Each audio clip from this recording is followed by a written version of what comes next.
Wala akong intention na manakot. Yung sa akin, babala lang yon.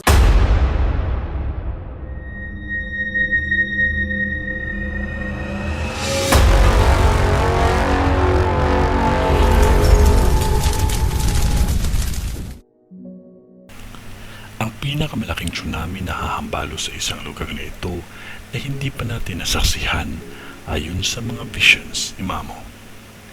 Yan ang ating tatalakayin sa video na ito.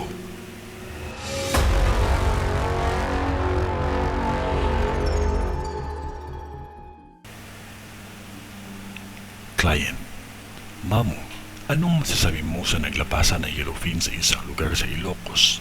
May bad sign ba? Mamo, blessing yon, meaning madaming makakain na masasarap na yellowfin. Kung ang tanong nyo is lilindol ba o kapahamakan sa lugar ng Ilocos, ang sagot ko ay hindi. Ang panghuhuli ng isda, lalo na ng mga masasarap na yellowfin, ay blessing para sa mga kababayan nating mangingisda. No more, no less. Time check, 2:08 AM. Hindi ako makatulog sa nakita kong tsunami na pwedeng sumapul sa bansang Thailand. Ito na ang pinakamalaking tsunami na pwedeng kumitil ng madaming tao.